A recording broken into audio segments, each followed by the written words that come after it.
Hello! It's time to read some YouTube comments. We're doing this on Tuesday because tomorrow is Christmas Day and ain't nobody's watching YouTube videos on Christmas Day. So we're doing the comment review today, Tuesday, and also next week it'll be on Tuesday as well. That's just the way the holidays work out.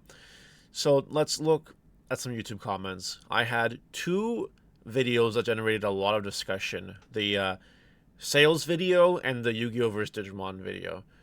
Not super liked videos, but very much discussion generating videos for sure. Like, I'm recording this at 5:55 right now. My Digimon sales video hasn't even been out for 8 hours, and there's already a poop ton of comments and a lot of content there. So I think we're good to take this and talk about it, and I have a whole nice spread of comments for you today. We're gonna have a good discussion for sure. This wonderful Christmas Eve when you're watching this. I do want to go full screen for a second though, and I want to wish my audience, if you do celebrate Christmas, Merry Christmas, have a good time. If you don't celebrate Christmas, well, have a good time anyway. Do something fun. You know what I mean?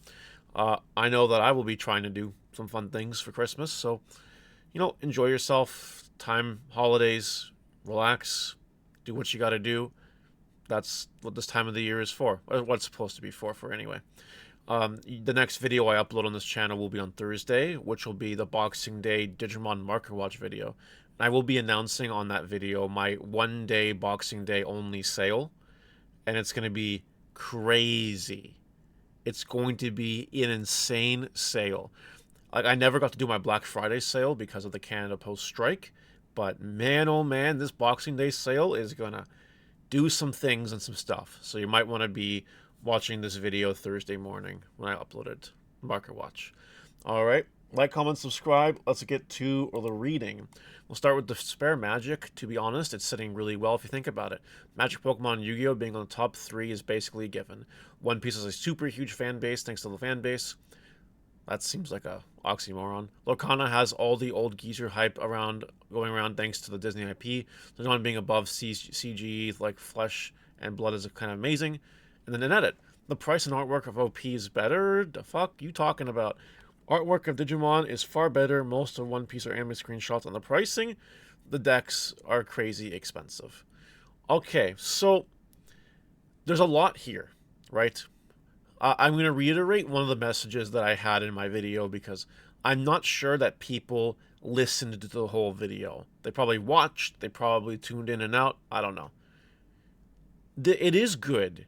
Digimon is doing fine. 6th place on TCGplayer sales is not a bad place to be. It's actually a good place to be, and I said that in the video. So I'm not disproving that top part. And then this guy's edit. Between this video and the Yu-Gi-Oh! Vs. Digimon video, a lot of people had things to say about the artwork. I didn't talk about it really in the Yu-Gi-Oh! Vs. Digimon video, because that was just an objective fact-sharing video. Nothing I said, except for like the couple comments, were subjective. Everything was objective. But this comment keeps coming up a lot about the art, the art, the art. So, the art in card games, what you like and what you don't like, is a purely subjective thing. Everyone has different tastes when it comes to art. Some people go all the way out of their way to like build decks just based on cuteness or like sick looking art or whatever. People will go out of their way to do that. It will generate sales. Your game has to have reasonable card art in order for you to do that, and they know, these card game companies know that that's part of it, right? But who finds what art better than what other art is purely subjective. There's no point trying to quibble about it because everyone has a different taste. I mentioned One Piece in particular because it's true that some One Piece art is lazy, not crazy. But I don't know, let's just look at this one, this newest one, okay? We go from high to low. Yeah, some of these art looks right now not super great, but like, look at some of this art. Look at this. Like, this looks really cool. This looks really cool. This looks amazing. Like, wow. Wow. I'm not a One Piece friend. The only One Piece I've really watched, besides other friends just watching bits of it, was the live action one. This is a really good art. Yeah, it's comic panels, but like, it looks really good. same thing, looks really good. This art goes really hard. This art's insane. This is good art. I'm not a big waifu guy by any chance, but like this is good art. Like it is just good art. And then this art looks insane. Insane this art looks. And then this art looks just so badass, right? Looks really, really, really good. The game that I like the art of the most, actually, is Pokemon. And we'll just use the latest set here. Like, the art here just goes so hard in every way. Like that's just great. That's good art. You know, this is a fine art. This here looks gorgeous. This is extremely brilliant to look at. This, I don't know how you make Alolan Executor EX look good, but they did it, right? They did it. You know, it's a purely subjective thing. You know, Digimon does have some good art. I cannot deny that. Digimon has some really good arts sometimes. But yeah, that's all I'm going to say on the art bit. And money, yeah, I know. One Piece decks are a little bit more expensive, but they don't care. So that's that. Moving along with Chris Peterson. One potential point of the data are Digigroup buys from the LGS and never from TCGplayer. They're cheaper and ready faster at the LGS. We even pre-order often.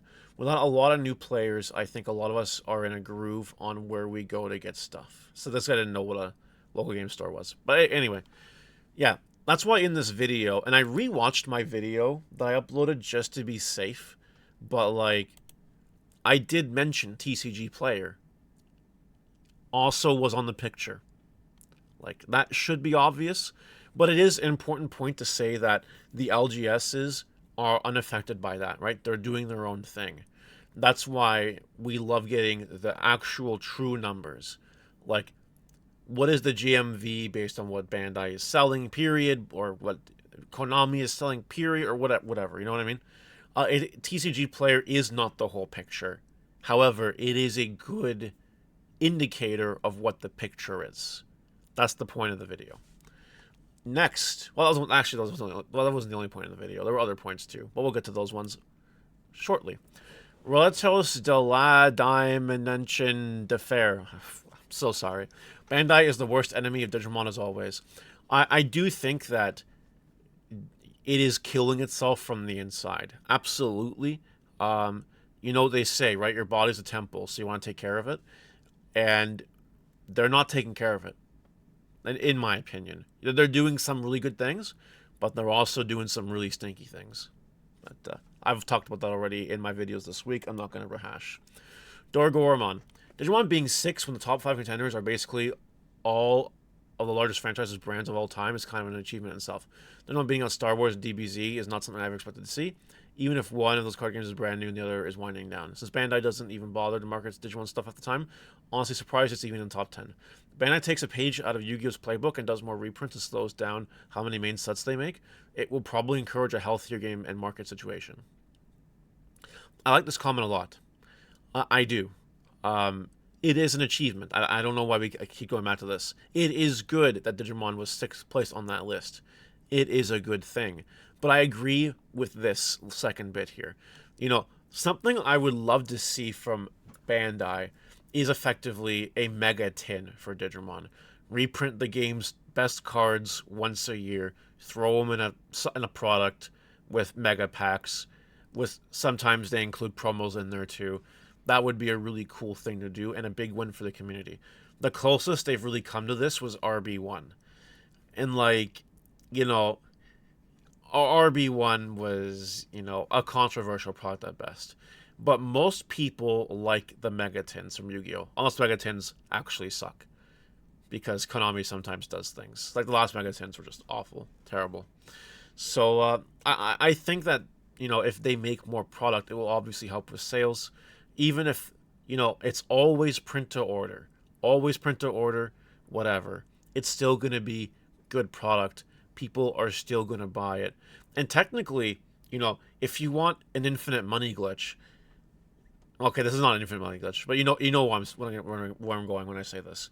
If they just keep making products, right, and they just keep doing print to order, you know, as long as the money they're bringing in outweighs such things like factory costs, employee wages, and all that, Bandai can just keep pumping out money. That's exactly how Yu-Gi-Oh does it. So I think that's a really interesting comparison, and I agree with it.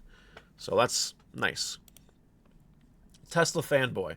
I'm not saying just hop on Pokemon Pocket Train, but I am saying might be able to make some revenue if you enjoyed that. Been a while since I hopped in, Mario. Hope you're doing well. Well, Tesla fanboy, I hope you're doing well too. And I've been doing a little bit of Pokemon Pocket streaming on Twitch. It, it's it's hard to take the game seriously because of what it is. But if you can not take the game seriously, I think the game's a lot more fun. And it's harder for me to make content around that. Plus, if I wanted to do that, I would have started playing Pocket the day it came out, or before that, not a month or so later. So I hope that answers the question. It's not all about the money either. Like, I know that content creators sometimes get a stigma that it is all about the money, and for some people, it definitely is. Like, do not mince words. Some people are only here for the paycheck. Me, I'm not really there right now. At a different time, I might have been, but now I'm just doing what I'm doing because I like doing it. If it changes, you will know. Benjamin Wiseman. So a pretty huge divide right now between the Nationals decks you described in the second half of the video and every other deck, such as Metallic Volcanic Dramon described at the beginning of the video. Well, that worked for them, but just having another Hina doesn't let them compete with the Imperial, blah, blah, blah, blah. Okay. This guy did not understand what I did in my market watch the other day. I covered the cards that were important to cover that were related to buyouts or whatever first, and then I did the competitive stuff. I thought I made that clear in the video, but if I didn't, I apologize, and now you know. No, you're not going to bring Dragon Link to Nationals. You are not. So, hope that helps. Dakota Wolf. Lols, low nightmine budget. Protoforms with high 30s to 40s right now. You want 3 copies, 2 is barely enough. I actually had a big oopsies. I did forget about Protoform. I really did. I forgot the card existed on last Market Watch. So I do apologize for that. It does take Lord Nightmon out of the budget range. It's now Imperial is like more budget and Mirage are more budget. So I did make an oopsies, so I'll own that. It is my bad. Forgot that card existed. Yeah. Nuhien Mutziol Zabal. I recommend people to wait for Lucemon Chaos Mode to drop some more. If Lucemon doesn't have much presence in the competitive scene, then Ray Demon Lords doesn't pull off anything crazy, either the card will fall some more. I also have the gut feeling that they might launch a Lucemon Ace in the near future, and Ukomon needs to go. I technically agree with this, that the Lucemon Chaos Mode will probably just keep going down in price for a little bit. At some point it will stop, and that's when you should buy the card. Lucemon support is not going anywhere. We will get more Lucemon support again at some point. Like, we just will. This guy is right. There is no Lucemon Ace. There will be a Lucemon Ace. So, yeah. Absolutely. Also, just as a fun little aside, Lucemon being in the purple-yellow combo means that any purple-yellow support that's good will also probably be good for Lucemon. And anything could bring the deck out of, the rogue tier that it seems to be in. So I think Lucemon's actually really good, but no one's giving it the time of day. It's unfortunate. OQWO. I beg you to do a video on how to fit the normal black box with the black boxes and lands all in and the token, just the base standard game, all in the box, because I can't. This is about the Adventure Time Card Wars. This is about the video that I made. Oh my goodness. Oh god. This video. This one with the Adventure Time stuff. I'm just gonna leave this. I don't know. Right here. On the ground, basically. Yeah, no. It doesn't all fit. I can't make it fit without damaging something. And that's okay. Not a big deal. I'm just happy that they reprinted cards in the first place, even. And we'll see what happens. I've been playing the Card Wars for fun. And I know that when I'm going on my trip in January, which I think I'm doing, I will be bringing Card Wars just to play with the guys, just, while we're not doing things. Over any other card game, by the way, except maybe Magic. Maybe we'll do Magic too. So, yeah, game is really fun. I'm super happy about it. Yeah, that's it. That's all for that. If Cryptozoic ever decides to do something else, you know it'll be covered on this channel. I might even do some deck profiles. I don't know. I don't know. We'll see what happens. Adam TCG. I waited to buy the scrambles and some other singles. Mario's always right. Don't buy the pre-sales. That's just a little bit of self-glazing, but it is true. Yeah, a very high conversion rate, which is oh, sorry, one more comment. Zoomy. I don't know.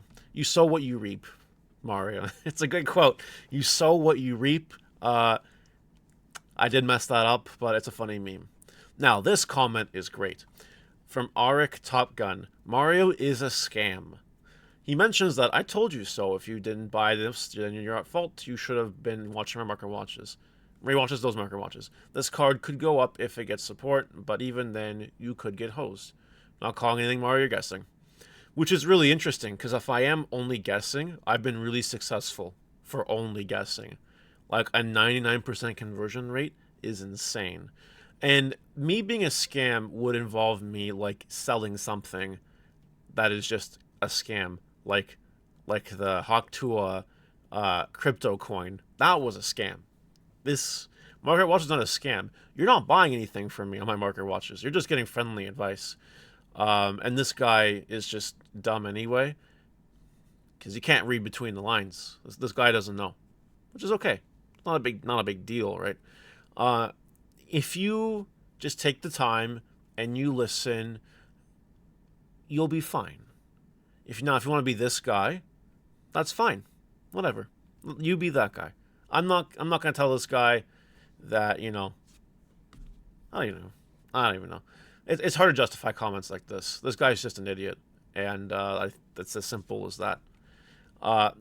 When it comes to market stuff, there are educated guesses, and I will actually concede to that. There are some times I make educated guesses. 99% of the time. So we're not just throwing a ball in the roulette wheel when we're doing market watch. We're using our knowledge to discuss and analyze what might be good cards to get for later and what might be good cards to sell today so they don't go down later. Educated guessing is probably the best way I can word it. So there you go. But no, not a scam. Captain Gamer. Can't wait for the local heroes that don't attend regional to build Tau Loop for their 5-person locals. That's just a funny comment, and it's true, and degenerate, and terrible. Virtual Victrola, Mario, the interactivity of the game is so bad. Also, Mario cooks up another Ruin Mode loop deck, which severely limits interactivity, and says this is a pit we made. It is. If Bandai is going to give us the lemons, like, what are we going to do? Just throw them out? If we want to play this game, we have to make lemonade. So if this is the kind of toxicity that Bandai's Digimon game right now wants to have, we have to work with it. It would be foolish not to. That's all I have for that comment, actually. I was going to say something else, but it's going to become more relevant in another comment soon. The Crispy. It feels weird that we are up to 04 with regards to block icons and still have not had rotation of sorts yet. Something will come at some point. I don't know what it is, but I doubt they're just printing that just for the sake of printing that. Or maybe they are. I don't really know. But hopefully something comes of it soon, because it is kind of silly. Steve T. In fairness, Yu-Gi-Oh! Is far more established TCG. Digimon is still quite new. I think Bandai have made some mistakes with Digimon, and certainly do not seem to be supporting it to the same level as some of the other games, but I think all things considered, they've really built a really fun game, a solid enough foundation for the game to grow much bigger than it is now. This guy here comes in and says, how long are we lean on Digimon before it being a newer card game, before we wake up to the truth that it's bad out here? And this guy says, I don't agree. Digimon has lost what has made it unique as a card game. The design direction for the whole year has been to remove that uniqueness. Okay. There's a lot here that I want to talk about in this comment. This actual reply from Vindy Swartz makes me happy. How long are we going to lean on Digimon being a newer card game before we wake up to the truth that it's bad out there?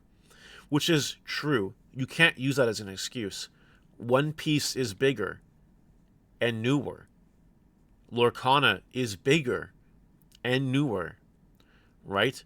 And Star Wars even is on the way to being bigger and newer. And now I know some people are going to be like, but Mario, One Piece, Disney. You can't compete. You can compete with that if you're not, you know, trying to kill yourself. You can print more product. You can do more things. You can definitely have better looking stages because this is on the Yu-Gi-Oh video, right? The Yu-Gi-Oh vs Digimon video. You can have better commentary. You can make better product. You can have better ban lists. You can do a lot of things. But yes, to this guy's point, Digimon does have a good base. It's not over for Digimon by any means. Just because Yu-Gi-Oh is kicking their ass, right? It's fine. As long as Digimon keeps getting better year over year, we'll be fine. That's kind of just the point I wanted to bring home with that. Now, Mox Moonstone here. I'm giving him the time of day today because he gave me 2 comments. One of them being an essay, one of them just being just short and sweet. We'll do the short and sweet one first because this one I'm going to be very quick. To be honest, it's crazy to want to be more like Yu-Gi-Oh! In any way other than size and marketing. The game has been churning players and losing ground for decades. To which someone replies, many players of White says, Anaheim, please tell me how it's losing ground. While Yu-Gi-Oh! Players are quitting, so are Digimon players. But both games are absorbing more players and getting new players every day. So I don't think that's a big, whatever. Almost nothing burger. And Digimon should be marketing like Yu-Gi-Oh! Does. It should. When we want Digimon to be better, like Yu-Gi-Oh!, size and marketing is a great place to start because everything else can come a lot better with size and marketing, right? Yeah, I know a lot of people are impressed with Yu-Gi-Oh! Right now because some of the formats are garbage. Yes. Some of the prize support is garbage. Yes, we all covered all that already. We know. That was on the video. But Digimon's not doing better overall. No. We should be trying to aspire to be a top 3 game. We should not settle for anything less. And I think that Bandai is settling, which is the problem. Now onto the real meat and potatoes here. I'd say you're wrong about interaction being an all or nothing thing, Mario. Not only have aces been one of the best things that have happened to this game for gameplay dynamics, I disagree. The level 7 aces in particular have created a strong risk rewards for both players at several points in the game. I disagree with that too. I can't tell you the last time I have done a level 7 ace in a deck and lost. There is no risk reward. If you're playing, for example, a Galaxy deck and you have Holomon on board and they swing into Gallantmon Crimson Mode Ace, you're winning that game. You always do. Or whatever. Now we're getting Gobblebond Ace, and we tested that in Mirage. If they're swinging into it because they think, there's this Mirage on the board. I don't have any other way to deal with it besides swinging for game, trying to go for it. You Gobblebond them, and then it's over. There is no risk reward scale. There's only risk reward if you're bad, right? You don't just ace. And I think that's the thing that people just don't get in this card game. And I think it is in itself a skill barrier separator to the extent that Digimon has skill barrier separators still, which it does, right? Knowing when to ace and when not to ace is a thing, but there is no risk reward if you do things correctly. It's almost like an educated guess, an educated gamble, an educated risk, right? You should not be losing the game if you ace into a Gallantmon Crimson mode or a Shine Greymon Burst mode. Those aren't games you lose. They're not. Unless you're just bad. And if you're bad and you're just doing it because, oh, this looks like a really cool time to play this ace right now, and then they have the removal for it, and that wasn't their real plan, and their plan was to bait out the ace, then it's bad. But no, I disagree strongly that level 7 aces make a strong risk-reward scale in the sense that, using the arguments I made. Unless he's arguing the same argument and I'm just misinterpreting what he's saying. But I do strongly agree there's no risk-reward unless you're smart. You have to be smart. If you have a brain, there should be no risk-reward scale. It should just, you drop your 7 ace, you win the game. It is as black and white as I can make it. You should not just be willy-nilly blast evolving a level 7 ace unless it is the right time and you're going for game. Doing it any time other than that is suicide, and if you're not smart, you will lose. It's just that simple. I've never looked at that as a risk-reward scale change in my life in that sense. I think if that makes sense. I hope that response makes sense. But we're not even done yet. Borrowing broken cards like Magna X, which just shouldn't exist, and decks like Takamikazuchi, which have an egg that allows way too much to happen in a turn while retaining memory, interaction in this game is way more interesting and layered than it was in BT5, BT8, while also having fewer OTK piles in BT9, BT12. This is just wrong. We have more OTK piles than we did in BT9 to BT12. BT9, BT12 was, you have the War Greymon in BT12, BT9. You have the Ancient Greymon in BT9, courtesy of me. You had Melga X, the deck. That was annoying. You had Alphamon or Yukin. That was annoying. I'm sure I'm missing a few. But there were a lot of decks, thanks to BT9, BT12. That's where it all started, by the way. Build your stack, OTK. Thanks, have a great day. That's where it started. We've evolved it now so much. So much. So many OTK decks. Imperial can OTK you from 5 to nothing. Mirage can OTK you from 5 to nothing. Lugamon can OTK you from 5 to nothing. And the list goes on and on. Shine Greymon can do it. Yellow Vaccine can freaking do it if you build around it.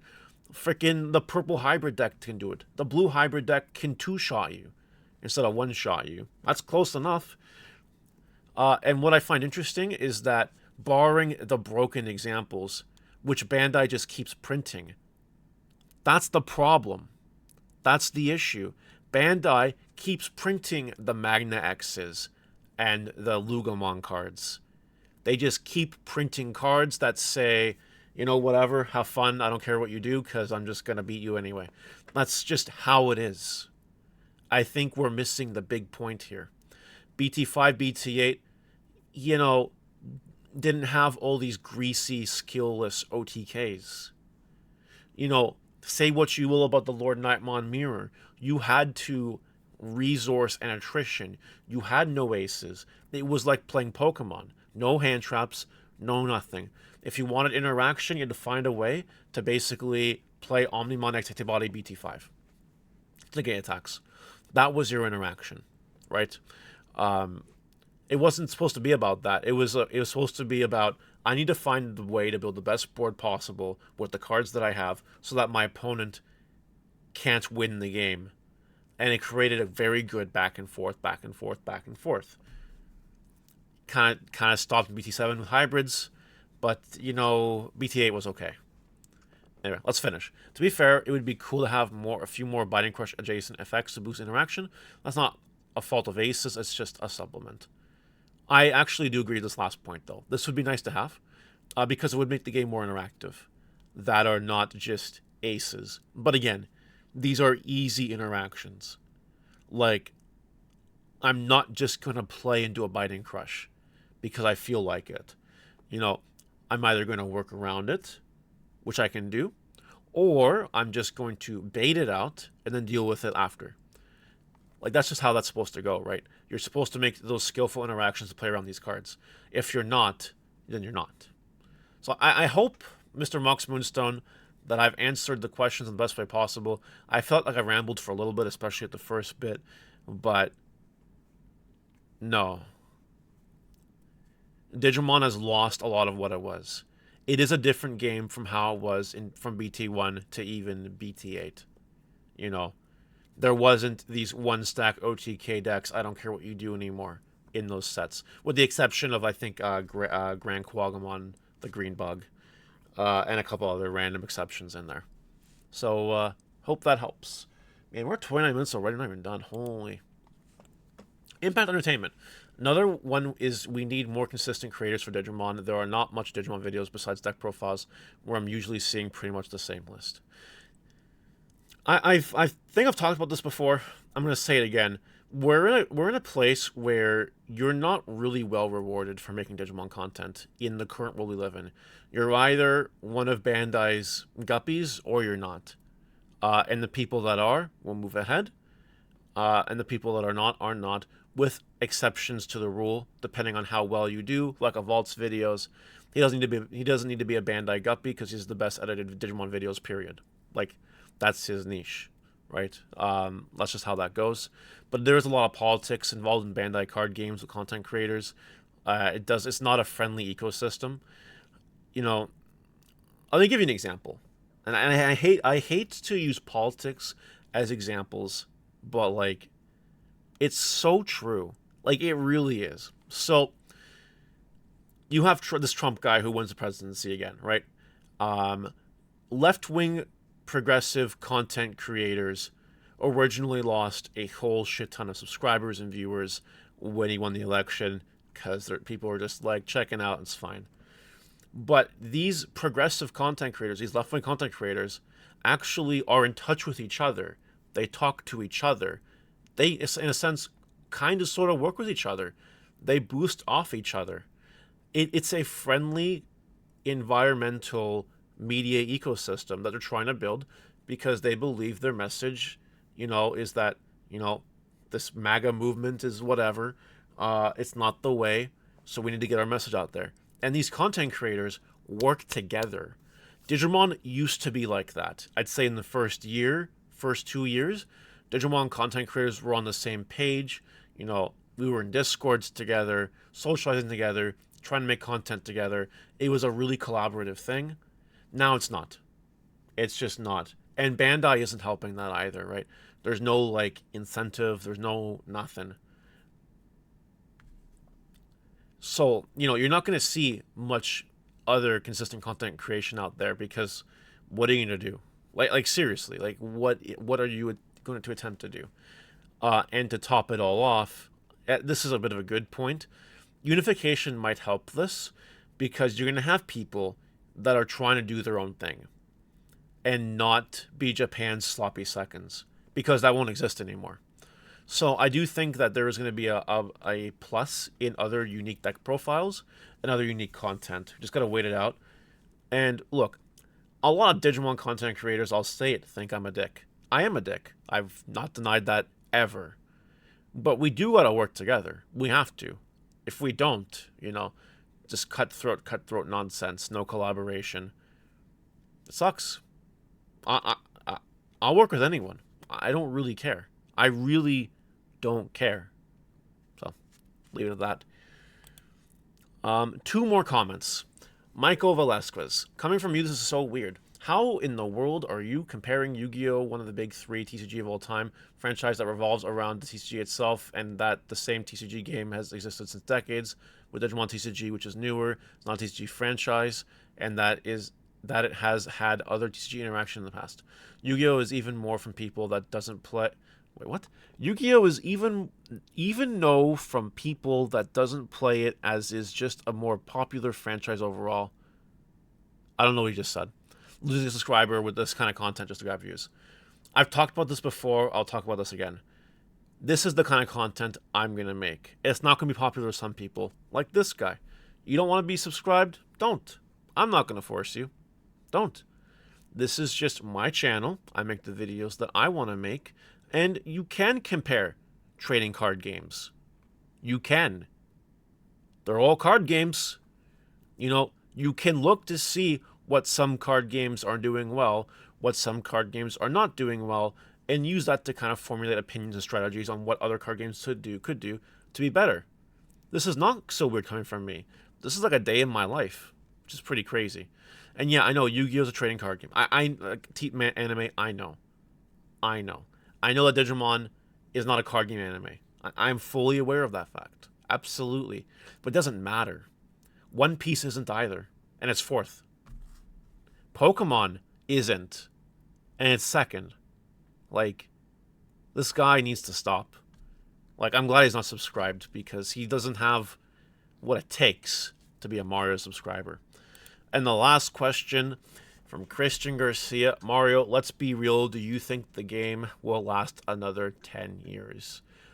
This is my honest opinion. This is subjective. Agree with me or disagree with me. Whatever. I think the Digimon trading card game will exist in 10 years. I don't think it will die. There are caveats to this. Bandai could really fuck it and kill it. They could. Absolutely. I think it's actually a little more likely that the game reboots in some form instead of just saying the game is dead and calling it a day. I think a reboot is possible. But do I think that the game in itself is going to be dead in 10 years? Not unless Bandai really screws it up. Which, as hard as I am on Bandai, I don't see them screwing up that badly.